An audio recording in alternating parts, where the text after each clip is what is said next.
Some people think the geology of Texas is boring. I grew up there and I used to be under the same impression. But I just got the chance to visit again, and oh gosh, was I wrong. The Geological Society of America is hosting their National GSA Connects 2025 meeting here in San Antonio, Texas. If you are a student, a working professional, or even just somebody interested in earth science, environmental science, planetary science, or related fields, you can join us at GSA Connects to connect and collaborate with other geoscientists, to present research, and even join field trips to experience the geology of this region and nearby and far away regions firsthand. There's even some field trips all the way in the Grand Canyon, Guadalupe Mountains, the Franklin Mountains in El Paso, which I love. There's so many to choose from, and there's so much amazing research that will be presented at this meeting. So I highly recommend you check it out, whether you're, working in the geoscience field or just really enjoy learning about it. The website and other info about this meeting will be linked down below in the description box. In this video, Kate, the groovy geologist, and I, Geo Girl, get to visit the beautiful city of San Antonio and some of the upcoming GSA field trip locations, and we're taking you with us. First, we went to the Natural Bridge Caverns, which get their name from the collapsed ceiling that left a distinct limestone arch out near the entrance. And this is where Amy, a student from the University of Texas at San Antonio, took us on an amazing tour. But those ones hanging off, so those are called curtains, and the ones that kind of stick onto the wall, they're called cave ribbons, and then once they start to touch the floor, then they'll be a drapery. But when they hang off the wall, they'll become a curtain. Right. So that's the difference once they touch. Yes. They're curtains. Why is this area more orange? Caused by the humic acid, so the humic acid comes through and it collects like dead plants and animals, and it seeps through the limestone and creates the discoloration in it. And so you get all ranges of calcite, which is the white calcite all the way up to the really, really orange stuff or even brown. And sometimes we're going to see some that are called cave bacon. Yeah. Oh, cool. So here we have some popcorn formations. So as this formations was underwater, then calcite's in the water and starts to stick on the walls, creating these bubbly formations that we see and call popcorn. Wow. And then up here, is that like the curtains you were talking about? Yeah, so those are the cave curtains, so those are our flow stones, and you can kind of see some of the humic acid growing right on top there and creating that orangish discoloration in the formations. Oh, yeah. Here you can see some of the popcorn formations forming in this water pool. I mean, how cool is that? So we're in Pluto's anteroom. We're 108 feet below the natural bridge. And so when the four discoverers first came in here, they thought it looked like the underworld, so they named it after Pluto, the Roman god, the underworld, and anteroom, smaller room leading into a larger room. And then right over here we have our dripstones. These ones growing at the bottom are called stalagmites, and the ones growing at the top are called stalactites. A good way to memorize that is stalagmites micro to the ceiling, and stalactites are hanging on tight to the ceiling. Now eventually the stalactite and the stalagmite will touch the floor and the ceiling, creating a column. And then these ones right over here, these ones are called our soda straws. So instead of dripping on the outside like the other dripstones, they drip on the inside kind of like a straw. Whoa. I never knew that. Right over here we have our flow stones. This one right over here, looks like it is pinched out of our wall. This is called our cave ribbon. And our cave ribbon, once it starts to hang off the wall, like these ones right over here, or little better ones right over here, those will be called our cave curtains. Once the cave curtains flow down and reach the floor, like this one right behind us right over here, it'll become our cave drapery and hang and touch the floor. Whoa. Cave drapery. That's cool. So how all these formations are formed, rainwater seeps to the soil, collecting CO2 from dead plants and animals, creating a weak carbonic acid. Then it seeps to the limestone, collecting calcite. Once the water finds its way through the cavern atmosphere, then the CO2 leaves the calcite, and the calcite is left to drip and flow along the formations, growing 1 cubic inch every 100 years. It's about that much, will take about 100 years to grow. Whoa. So these are all thousands to millions of years old, very, very old formations. So these caves stretch across two different limestone formations, the Edwards limestone, which you'll hear more about later on when we talk more about the Edwards Aquifer, and the Glen Rose formation, which you'll hear more about later on when we talk about the Dino Tracks. But both of these limestone formations are about 100 million years old. The Glen Rose is slightly older than the Edwards, and the reason that they were deposited here is because a huge portion of Texas was covered by a shallow sea around 100 million years ago, during what we call the Cretaceous period. And this sea was part of what we call the Cretaceous or Western Interior Seaway.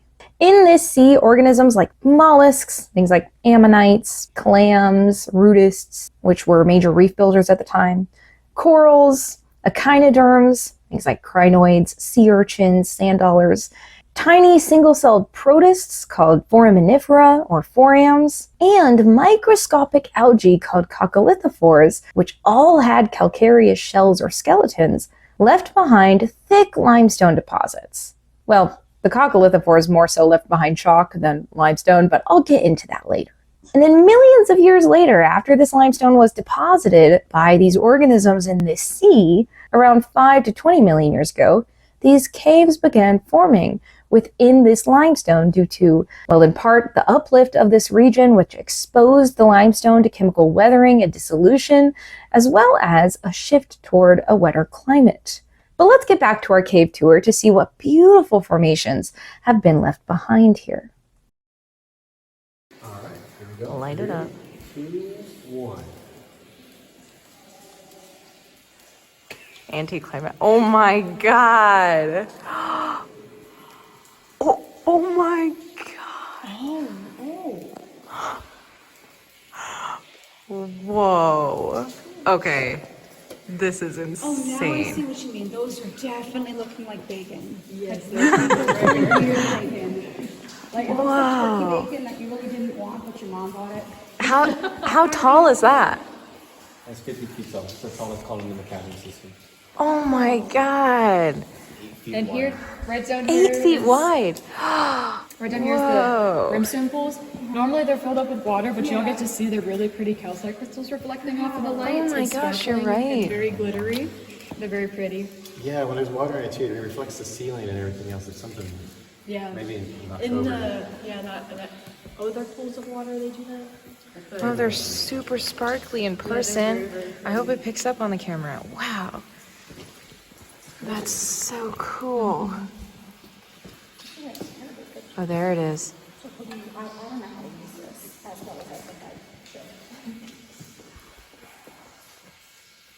So how does this form on the ground? So the brimstone pools. Yeah. So you can see the water kind of starts right up here, and as lots and lots of water start flowing down, it starts flowing down, and kind of you can kind of see on the sides how they start off really, really small, and then they start to get bigger and bigger and bigger until they become really, really big pools, Yeah. and then they make little ripples even on the sides and the corners of them as they're flowing down. Oh, wow. God, yeah, because they're depositing as they flow. They're dissolving, they're depositing, they're dissolving, they're depositing. That's amazing. Wow. Oh, hello. Little active guy right there. It's kind of neat and different to see those without water, actually. It's God, that is something. Like if It's always cave, cool to see with and without water. it's crazy because if cave formations were like extinct and like, or like we just didn't know any of the modern time and know how they formed, if we found these in the rock record, we totally think they were fossils. We'd be like, look at these structures. Yeah, like They'd be that looks like a pseudofossils. coral or something. Right? Yeah. Yeah, and then right here, this is the from people touching over time and makes that black color.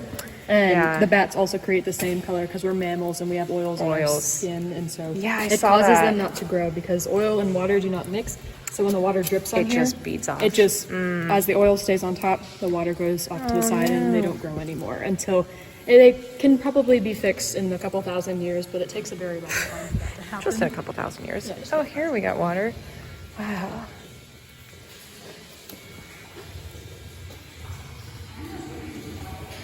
if you want everything to be preserved as is, you just touch everything. Oh my God. Just stop it right now. You can even see the layers of the formations growing on top, so you can see each layer as it's growing and growing and growing as water is flowing over it. So that's what they look like on the inside too. They kind of look like tree rings almost on the inside. It's like my house. Yep. We got cavern water over here, but it's literally the same water as from the aquifer, which is where all San Antonio gets its water, right? Yes. Oh my god, that's so So this awesome. is the same water, so all this water that filters in through the cave eventually will filter into the aquifer, which is where San Antonio gets all of the water from. Wow, that's funny. We also have some more of the bat roost right up here. Yeah, I saw that. So the bats that used to live right next door, the Bracken Bat Cave, so they came in here. They used to live here maybe about 5,000 years ago, and once the cave started to collapse and kind of cover up that sinkhole entrance, they kind of started to leave and then moved next door to the Bracken Bat Cave, which is the largest colony of Mexican free-tail bats with over 20 million bats. So they all used to live in here at one point, leaving behind their markings, like these black marks here. They're all throughout the cave, and there's some more over here. And some other things that they left behind is some of our bat guano right here, which is 5,000 years old, so bat poop. Wow. We're gonna see a little bit more bat poop as we go through. The bat poop, and then wow. Here we have like regular colored cave formations, and then black. Bat guano, bat poop. Bat poop everywhere. And you would say, how old do you think this is? This one is our oldest bat guano, dating back 15,000 years old. So it is a lot of bat And it guano. goes like all the way up to there. Oh yeah. Oh my god. And you can see the bat roost on the ceiling right there. Oh, The yeah. bats would grip onto everything, also causing the orange discoloration as well. Oh wow, really? It's preserved very well inside. Oh yeah, that's where the stem would have connected. Oh my god. Oh my god. Oh my god, that's so cool. So this right here is a crinoid head. In other words, a fossil, a really well-preserved fossil in this over 100 million year old limestone. But what's amazing about this is that one, crinoid heads are actually not typically preserved, not as well as their stems, which are a bit hardier. And two, caves undergo so much chemical alteration, dissolution, and recrystallization that fossils from the original limestone are typically heavily altered or overprinted or completely erased by cave formations, and typically not found in caves like this. So this is a rare but awesome find. And finally, the last thing we saw in the caves were super cool cave crickets. Wait, can you shine it over here? Whoa! Oh my gosh. Finding any life in caves is awesome since caves have no natural light, meaning that they lack photosynthesizers. And typically, photosynthesizers are required for animal life, like these guys. But these crickets can go in and out like bats to get food. And if you want to get your own tour with geologists to learn more about these and other caves in the area, I highly recommend you check out GSA's caving field trip that'll take place before the conference in October. I'll link it down below. And I should also mention that these caves, the Natural Bridge Caverns, are not like other caves I've visited, like the Carlsbad Caverns in New Mexico, the Grand Caverns in Virginia, which are both around 56 degrees Fahrenheit or 13 degrees Celsius year-round. Nope, these Natural Bridge Caverns are hot and humid. They were around 80 degrees Fahrenheit or 26 degrees Celsius when we visited, and super humid. So pack appropriately if you plan to go. Next, we went to the Dinosaur Tracks, also preserved in these 100 million year old limestone deposits. And the ones we visited were at the Heritage Museum of the Texas Hill Country, although there are multiple sites in and around the San Antonio area. Dr. Thomas Adams, one of the leaders of GSA's field trip that will be taking place out here and at several other dino track sites around Texas, was kind enough to join us and share more information about the ongoing research into these tracks and their origins, as well as plans for the trip. We're trying to understand why Texas has probably the best record for dinosaur footprints anywhere in the world. And what's exciting about coming to San Antonio this year for GSA is we have an opportunity to take people out and see multiple sites within a very small area over a couple of days. And we're going to start by going to Canyon Lake Gorge, which has some dinosaur footprints at the top of that guided tour. And we'll come down to the Heritage Museum after that. And here at the Heritage Museum, there are more than 300 footprints preserved at this site, probably made by anywhere between 60 to 70 individual dinosaurs. So this is one of the larger sites that we find in the Hill Country area. And of course, it's a wonderful little museum as well. And we have done geology through here. We've been bringing college students here for years to run them through exercises on the tracks. We want to go up to some of the newer sites that we've been working lately. So we have a site just not far from here where we basically have documented 220 dinosaur footprints at a site that was destined to be a parking lot. And fortunately, we've now convinced the owners of that property to help conserve and preserve that site. Wow. And that's just the first day. The second day, we're going to go and spend the night at the Mayan Dude Ranch, which is a real working dude ranch that also has dinosaur tracks. And this is a site that the American Museum visited. Dinosaur hunter, famous dinosaur hunter, R.T. Byrd came in 1940 and basically documented some dinosaur tracks and what he called the swimming brontosaur, because he was finding the front tracks of the sauropods, the mantis prints, but really no hindfoots, no pes. And so he interpreted them as being swimming. Today we know that this is not the case. We actually have more tracks found at that site. And then we're going to end our trip by going to the Davenport Ranch, which is another site that Byrd visited in 1940. And here they uncovered tracks that look like evidence of sauropods herding, both small and large individuals, as well as some theropods walking. And of course, we're actually conducting new research there today, trying to better understand what's going on with all the dinosaur tracks just in this small area here in the Hill Country. Why does Texas have so many dinosaur footprints? There are dinosaur track sites found in 24 separate counties across Texas. And there's about 70 different sites that we know of. There are definitely more that are discovered all the time. And each one of these sites has anywhere between 100 to 300 footprints preserved. So we're talking about thousands of tracks in the Glen Rose Formation. And the reason that we see all this is because this is a time when sea level starts to rise across the globe. And here in North America, this is the beginning of the Western Interior Seaway. And every so often, those seas would retreat. We'd see a drop in sea level, and the muds on the bottom of those oceans are now exposed in these large tidal flats, and dinosaurs are taking advantage of that and walking across these tidal flats. So when we look at these, you can see there's sort of a direction they're going. It's parallel to that coastline. Wow.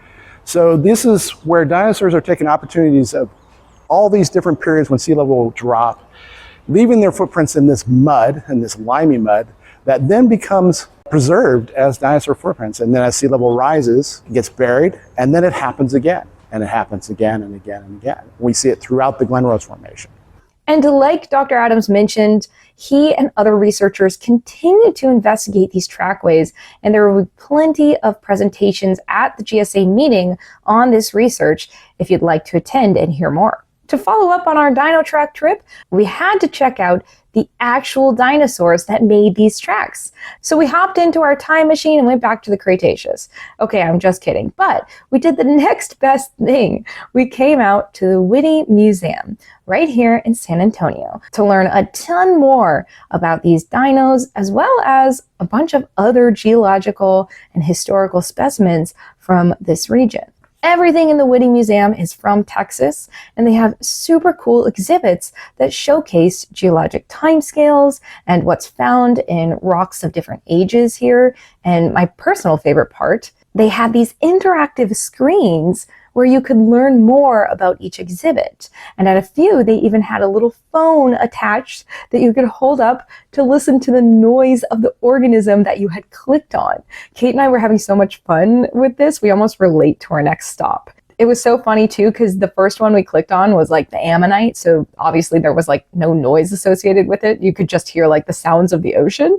And then the next one we clicked on was the mosasaur. And obviously they had recreated what the kind of, I don't know, whale-like noise the mosasaur potentially made in the oceans based on its bone structure, which is super cool. And the best thing about the Witte Museum for you is that GSA attendees will have free admission to this museum during the meeting with your GSA badge. And I'm so excited about this because one, it's close by, and two, conferencing can get super tiring and overwhelming sometimes. So sometimes you just need a break and you can come over here to take a breather and listen to the sounds of Mesozoic seas. Our next stop were the incredible San Marcos Springs, which feed Spring Lake. The lake here is man-made, but the springs are naturally fed by the Edwards Aquifer, or the trillions of gallons of water held in the 100-million-year-old Edwards limestone.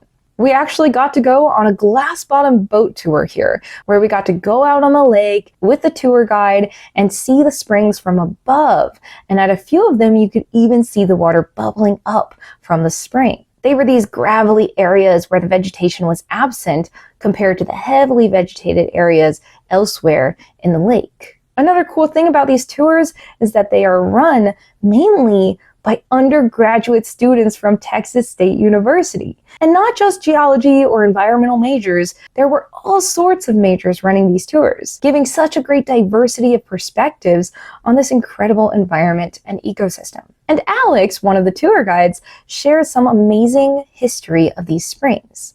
Absolutely. So behind me is Spring Lake. It is a spring-fed lake fed by the Edwards Aquifer. It is running currently at around 87 cubic feet per second, and that's more for the scientists. It's kind of hard to imagine. So converting that, it's about 57 million gallons of water a day.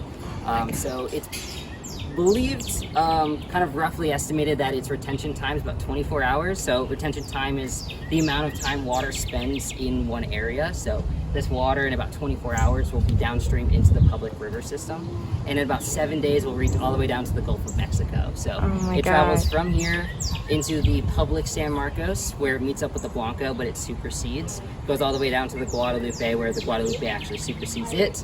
And then the Guadalupe goes down to the Gulf, travels about 264 miles, and along this route is actually the nation's toughest canoe race called the Texas Water Safari. It happens every summer in like late June, early July.